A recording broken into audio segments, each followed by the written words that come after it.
Do actors need to train?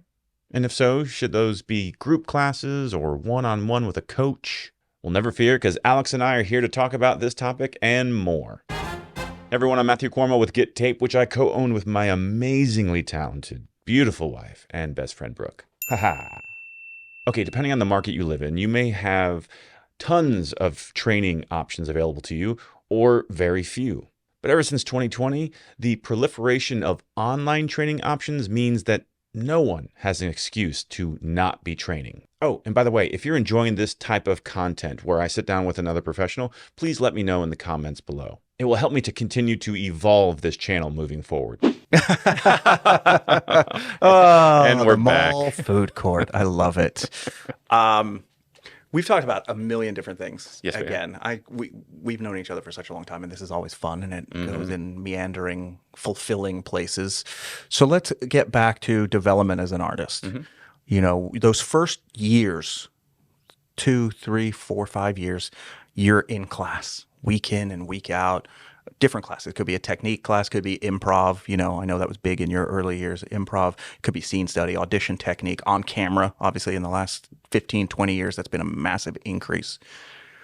When is it okay for actors to go, okay, I've done a lot of training. My resume is pretty full. I've got some credits. When is it okay to stop going to class? Do you ever stop going to class, or do you pivot slightly? Do you opt more for like maybe one-on-one mentorship or coaching? Like what do you think? You see this as a teacher, taping facility owner, and a student. Yeah.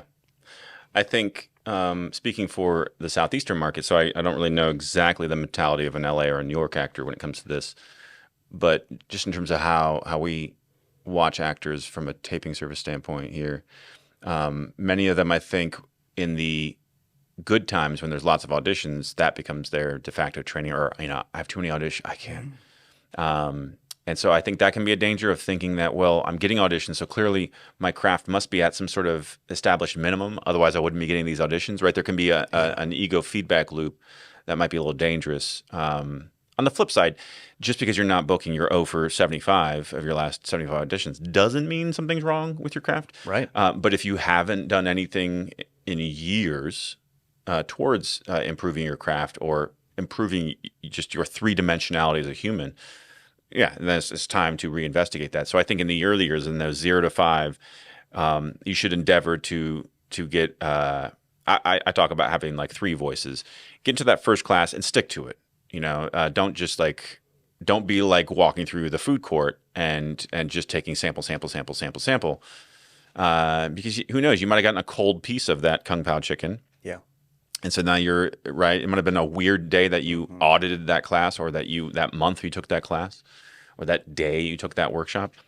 So I do think that you need to find something that is a little bit more long-term-ish, or has the option for long-term in the beginning, because you want to get a routine going. You want to find a voice that's hopefully somebody that you can trust for a long period of time. But then you got to be careful when it comes to those ongoing classes that we've both experienced, which is you stay with someone so long and it becomes complacency. It becomes, you plateau. And the thing that dawned on me one day was realizing, oh, I'm acting for the teacher now. I've gamed the system. I know how to get the gold star this week in class, or if there's some sort of carrot at the end of the race. That's a really weird metaphor. But if you know, like a showcase or something like that, and I'm just acting to satisfy that thing. I'm no longer growing as an artist. I've just learned how to modify my craft, because I might not even agree anymore with certain things. Yeah. Like now you've passed the point of you need to find a new teacher. And part of that, I think, is that complacency and comfortability that stifles growth, which is a plateau, is because there's an absence of, and I don't use this word in a negative way, there's an absence of fear.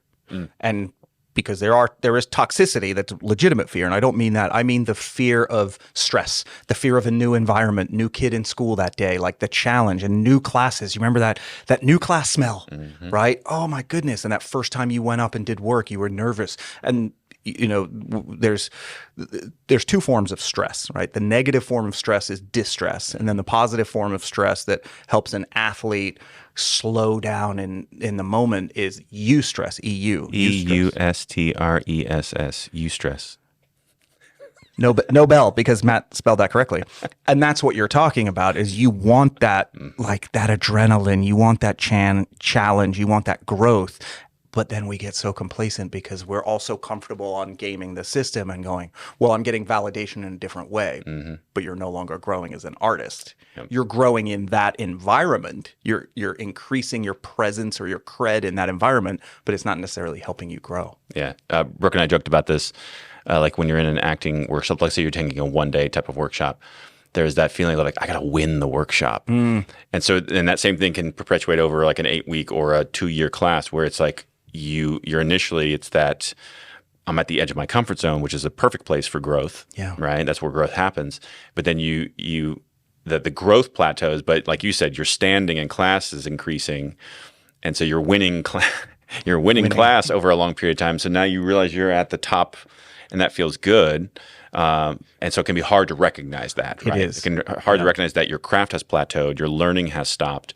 But you are now enjoying the reward of feeling like you have come so far from where you started in that class. And so I think, finding different voices. Some studios have multiple teachers, like Drama Inc. Right? You could hopscotch around Drama Inc. And take an 8-week here with this person, and really get a lot of voices. But if you love the roof that you're under, you don't have to go anywhere, right? Yeah. You could continue to, because I think once you take from this person, and then you take from this person, and that second teacher, sometimes it's confusing because it's like, wait, but the first teacher said this, and you're saying this, and that doesn't feel like it's necessarily in opposition, but it's just a new way of thinking that I'm confused by. And then you take a third teacher, and then you start going, oh, everyone has their thing, their approach, their way in, and now I need to start cultivating my own understanding of this art form that you'll never figure out, right? Meisner said it'll take you 20 years just to be good. What's interesting is you can quite quickly as a teacher spot a resume filler. Like someone's bouncing around to multiple different places, but never diving below the surface. Yeah. You can see that just looking at their resume when they're applying for a class, and then you can see it in their work real quick. Others, what they want to do is they sometimes are so gung-ho early in their career, they're taking multiple classes at the same time because they're trying to shorten the timeline of development, which, okay, you could theoretically take a Meisner and an improv class the same week. Yeah. Right? Those are not activating the same parts of the brain. But if you're trying to take a Meisner and an Uta Hagen class at the same time, your brain is going to fry because those pieces of instruction are in direct opposition. Like, well, that teacher says this and this. Well, that technique says this and that technique says this. You need to give it its own time to marinate and develop and let the flavors really come out. Then next year, maybe you go do this one. Yeah. So even within growth and development, there's challenges that exist because of how someone's trying to, game that's not even fair, but maybe game the system. Yeah. Right? I think, and sort of going back to the actual, like the original question, I think in the beginning, a group class is essential because not only are you going to learn so much from, I feel like we talked about a little bit about this, or I remember saying this at our last video, but it's a different background, so it'll feel new. New location. But is that the group class, you'll learn so much from not only your time up on stage, so to speak, but also from the other actors. Like you'll learn immensely when there's nothing at stake with your ego, and you get to hear the teacher say the same thing to them, and you go, oh, I see it now. I know what you're saying. Right. So much value in that. But there's also so much, I can't tell you how much value I got in those early years from the conversations, the connections, before class, even just the discussion sometimes of like questions about the industry, and then the question you're too afraid to ask that Joe over here asked, you're like, oh, thank goodness he asked it. I was too afraid to ask that question, and now I'm learning from the group mindset there. And like, one of my first local auditions I went on was because I just after class I said, hey, what are you doing? He's like, I'm going to an audition. You want to come? I'm like, sure. And I show up, and I was the only white person, and it was hilarious because the person checking in was like, and they're like, so, hey, can I help you? I'm like, oh, I heard that there was a film audition here, and she just looked at me like, oh, hold on. And then she went and, talked to the director. Director was like, oh, well, we have this, there is a doctor that we were going to cast white or whatever. So they gave me size. I ended up getting cast. Yeah, long story. But like, had I not been in class, never would have. And then that writer director, actually ended up working at Houghton years later, and so it was like this weird kismet, full circle thing of like, Wow. what? And I got my agent because of someone in class Yeah. connection, not even from the teacher, from someone in class. So I think it's so important to have that camaraderie, build that community, just have all these different sources of input of to will really accelerate your understanding of the industry. And then later, once you become, again, this word discerning, right? Once you become so much more discerning about where your craft is, where you are, then a coach, a one-on-one coach scenario becomes probably more efficient, more cost-effective, even though it's more per hour. Right. You're choosing very specifically when you engage that coach. So I think that becomes, a better answer for later in your development is, I'll still benefit if I take a class, but I'm not at a place where I need that group environment to thrive. I don't need to win the class. I need this targeted, specific thing from a coach. I will say that the class that I was in when I lived in Los Angeles, where I really experienced my most growth and development as an actor, it was an experience where, so our class was probably 12 people, 4 of whom were series regulars. So for them, they still needed week in and week out. These are not people who need help on an audition or how to break down sides or what. Oh, I've never been on a set before. I mean, we've got Alan Richson, who plays Reacher. We've got Jean-Luc Bilodeau, who is on the show, the number 1 on the call sheet on Baby Daddy for 5 seasons. We've got Josh Brenner, who played Big Head on Silicon Valley. And then other actors at different times coming in and out, different things. Jean-Luc would actually, our classes were Monday nights, and Jean-Luc would go to the table read on a Monday because it was a sitcom. He would go home, eat, and then come into class to work on a scene from that episode. Right? He's like, I'm not sure of the timing on the beats, and before we do the walkthrough tomorrow or Wednesday, I want to get this. So even at that level, they know going to the gym is beneficial. And there's other students that we had in that class whose resume is 100, 150 IMDb credits long. Someone who did two seasons of a Sorkin show, someone who's won multiple daytime Emmys. So this is real heavy lifting quality of actors. Yeah, and they're still in there, and all of them coached on a lot of their auditions. Yeah, so from a financial investment, they're putting in a lot more into their career development. Is that a reflection or a reason of why they're farther along than other people? I don't know. Sure. It could be talent, right? It could be nepotism. It could be luck and opportunity. It could be all of those things. It could be a combination of those things. Yeah. That's not to take anything away from people who have chosen, hey, I don't need to be in class anymore. I'm just coaching. And I think what's really important, I'm still not seeing it on a regular enough basis in the Southeast, is actors coaching. We've gotten to a place now, there's a lot of people going to class. Great. That's awesome. You can't just luck your way into success, bringing it back to success, right? But I think I need a coach. You need a coach. It's not because we need help on breaking something down. It's another set of eyes to affirm or validate the choices we make, or go, have you thought about this, which then sharpens the pencil in one portion of the audition. And that's worth the money. Yeah. That's worth the money. And we have a few series regular level actors that will tape with us either when they're in town or they live here in Atlanta. And I love having those higher level discussions where when they say, what do you think? It's not the same thing as that newbie actor who doesn't have an agent yet. They're self-submitting and they look at me with the puppy dog eyes and they go, what do you think? Yeah. Was that good? And that is a loaded question that all of our staff, we navigate very delicately. But then when insert series regular is there and they do, this amazing work and they do 2 takes and then they're asking me, what do you think? And I can be very frank and very honest about, well, from the first take, I'm getting this. And I can go into this long sort of diatribe about the nuances of what I'm getting, and then I'll tell them what I get from the second, and then they look at me with a very intelligent sort of, okay, great. That gives me all the information I need to either put this to rest and say I'm done, or that gives me an idea. And so I'm not being their coach, but I'm still giving them that objective opinion on something.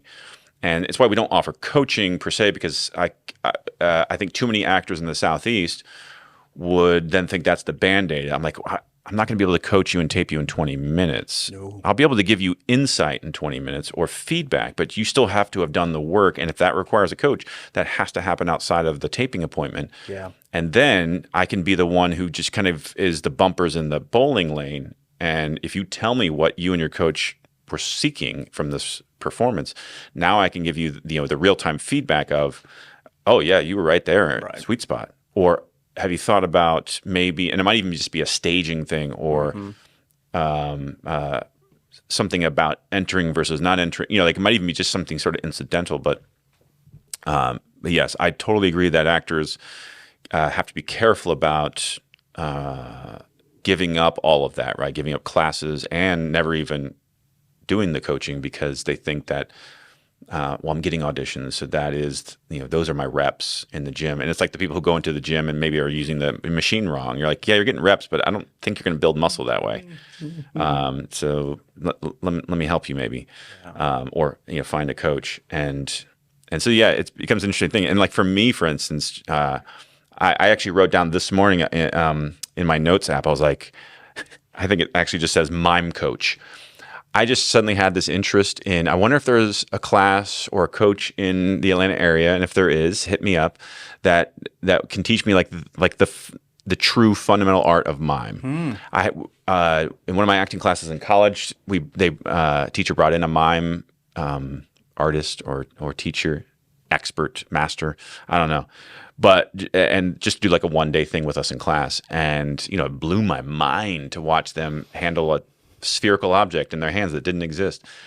And does that have anything to do with my acting craft? Like, is this necessary for me as an actor? I don't care. Like, that's not the point. The point is, and I heard somebody say something about this recently, some YouTube video or something I was watching, and it kind of stuck with me of, you never know when that random skill that you have from your past, like being a goalkeeper, how that's going to suddenly influence whether or not you're auditioning for a role that has a soccer history, or whether it's just something that you go, oh yeah, that's serving me in this moment in some sort of weird tangential way. And so for me, I'm like, I want to take a mime class. I think it's about to always be curious. Yeah. Right? Because that in and of itself prevents the plateau. Yeah. Never stopping. There may be plateaus, but if you're curious, you're always going to be asking for more. Yeah. Something else, something different. So when was your last class or workshop that wasn't about the craft of acting? Like a dance class or movement class or voice or mime or anything else. Because every time you place yourself in the position of being a beginner, you keep your brain young and you're making yourself a better actor, believe it or not. And hey, if you haven't caught the previous segments of this conversation with Alex Collins, check out the show notes below for the link to the entire playlist. That's it for now. Thanks for watching, and we'll see you on set.